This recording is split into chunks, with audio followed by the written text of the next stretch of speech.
Su defense. The lesson today is the teaching of Master Su Dong-Chen. This is based on the concept of the statistical concept that most of the strikes will target your head.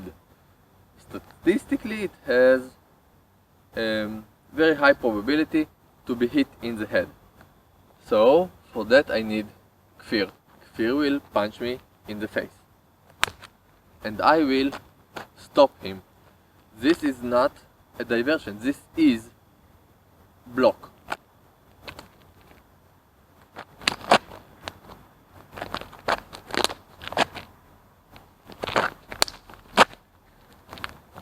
So what do I do?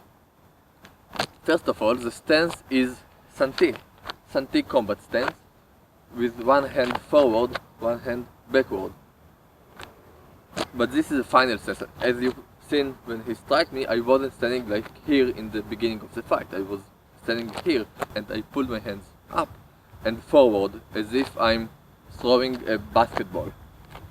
So this is a direct line defense against a direct punch aiming my head. I can use this also as offensive move. I want to bypass him, so I strike. I going with my hands forward. So this is a Santi stance, one hand forward, one hand a bit backward. But when I'm using it both hands together, overlapping. See, my hands are overlapping. Why?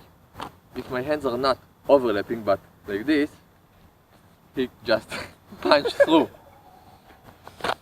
So I must overlap my hands. And when he hit me, I'm not trying just to block him both hands together, because of course he has another hand, he will just strike me again.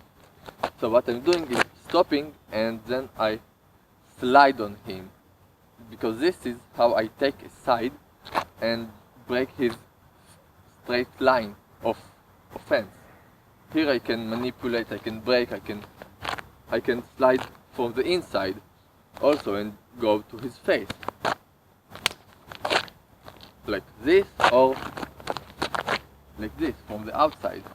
So we use overlapping hands, and I should choose a side right when I finish the first block. It's like a baseball glove and a baseball ball. The ball is thrown at me, and I catch it in my open palm, and I just slide in and counter his attack. Another thing that can be used in this Santi is the leg. I kick him while he's striking me and I'm blocking. This is painful, so his eye is going down and my fingers goes into his eyes. I just slide in. I break this straight line of offense between him and me. If you remember our previous talk about Su teachings, so we used density against speed that used against strength.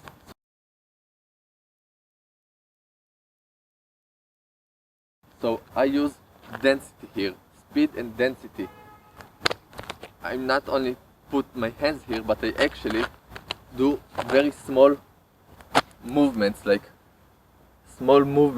this, because I want to vibrate into his punch, because I don't want him to slide. If I'm just doing this, he can slide by accident and get in me with his elbow and then just continue striking me. So when I vibrate, I do small vibration. I have larger area of contact, and I stop any movement from sliding through my defense, because this is how I already in motion, and it's easy for me to slide and divert him. Any small movement of him becomes, with my vibration, a large movement. So the basic things in Su defense, this is sort of a block for straight punch to the face. And only for this scenario, we use overlapping hands. This is critical. Elbows down, not outside but down here, as if I'm throwing a basketball. And I throw my hands together with vibration between them. This is of course based on the idea, also on the idea of throwing things to the enemy's eyes. I can just stand like this and throw at him, and thus making him look at this object and not at my attack. But it's also for defense. See? I don't want it at my face. So I raise my hands and catch it as far as I can from my face. So it's the same with the punch. I want to catch it as far as I can from the face.